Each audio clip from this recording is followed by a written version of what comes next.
13 car features that we no longer see. As technology progresses, new features arrive and old ones often leave faster than we can keep track of. Before we know it, the thing we used on a daily basis is gone. Here are 13 automotive features that got thrown on the scrap heap. Number 1. Floor-mounted dimmer switches. The dimmer switch, used to control the brightness of a car's headlights, was placed on the car floor from the 1920s. Along with the headlights, it was also responsible for the lighting the speedometer, battery, fuel capacity, and temperature of the car. The dimmer switch occupied the floor position for almost 50 years and was later moved to the steering wheel for easy access to the driver. Number 2. 85 miles per hour speedometers. Hearing about 85 miles per hour speedometers might sound funny to this generation, but during the 1970s, cars were only allowed to reach a maximum of 55 miles per hour as a measure of safety and low fuel consumption. The federal law was passed on this, and the cars during that time came with an 85 miles per hour speedometer. Modern cars now have speedometers up to 160 miles per hour, which is twice what was allowed in the 70s. Number 3. Rear hinged doors. All the cars that we see today have doors hinged at its front. This was not the case some years back. The doors were hinged at the rear part and opened in the opposite direction. There were quite some risk hazards to such a design, which is why these types of doors were called suicide doors. Also, the risk of falling out rear hinged doors was much greater than front hinged doors if any accidental opening happened. Number 4. Hardtop convertibles. The hardtop convertibles, also known as pillar-less hardtops, became popular in the 1950s and faded off from the mid-1970s. The hardtop convertibles did not have central roof support and were less rigid. It looked like a convertible and was a trend of 1950s cars. However, the pillar-less look had a fair share of disadvantages that came with it. Without having a proper support at the center, the vehicle lacked protection against side impact and rollover. In addition, pillar-less hardtops have less weather stripping, which meant more possibility of leaks. Hardtop convertibles were thus phased out eventually. The 1978 Chrysler Newport and New Yorker are considered to be the last of true hardtop convertibles. Number 5. Full-size spare tires. Until now, cars used to come with a full-size spare tire, a feature that every one of us would definitely want.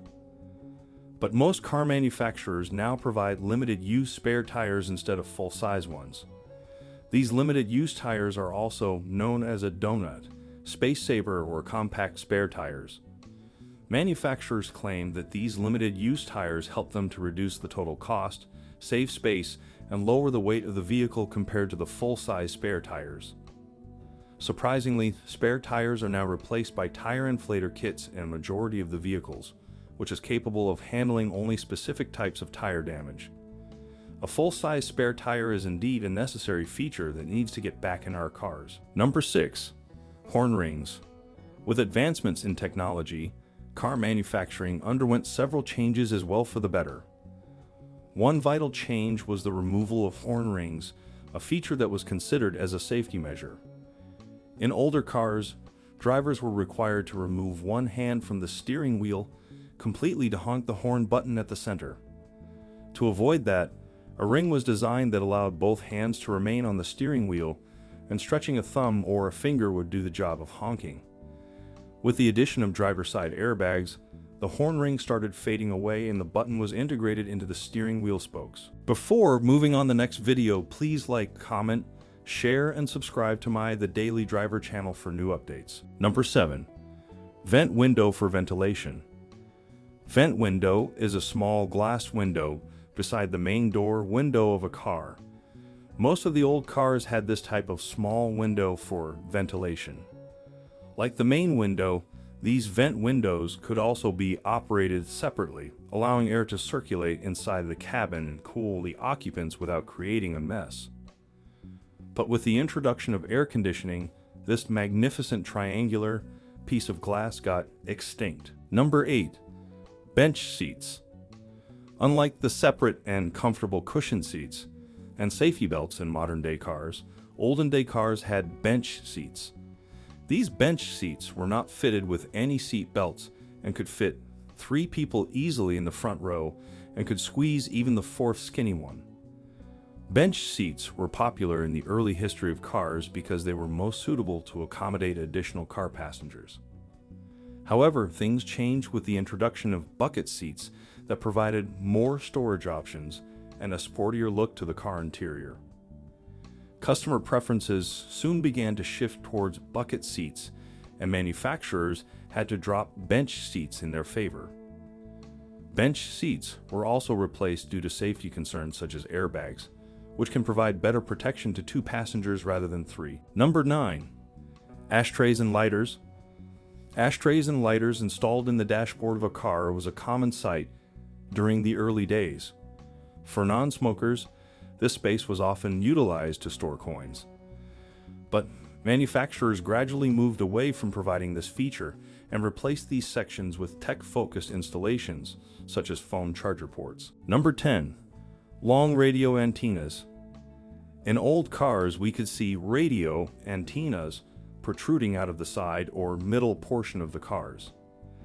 It was because the radio was only the source of entertainment in the car at that time.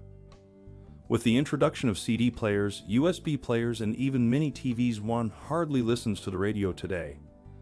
Also, modern-day cars have replaced the traditionally fixed antenna with mining retractable antennas, or with antennas embedded directly within the windshield. Number 11. Hand-cranked windows. Crank windows got replaced with power and electric windows not too long ago. Almost everyone reading this article would have seen cars that feature crank windows. Instead of using a hand-turned crank handle, passengers can now lower or raise the window of their car with just a press of a button, requiring no effort. Number 12. Audible turn indicator signals. Audible turn signals were a useful feature for some people, but were a nuisance for many. A clicking sound may become annoying after some time, but it helps drivers to remind them that they need to turn the signal off after a successful turn. Useful or not, many modern cars are coming up with silent turn signals these days. Number 13. Keys to start the car. Modern cars are increasingly utilizing technology to eliminate some of the manual tasks, such as turning the engine on with a key. Most high-end cars have switched to electronic key fobs and start or stop ignitions. All you need is to get inside the car with the key fob in your pocket and press the button to start the engine. The car also senses when the key fob is nearby and automatically unlocks the door. Thanks for watching, and if you enjoy my video, please don't forget to like, share, comment, and subscribe my channel and press the bell icon to get more interesting videos notification.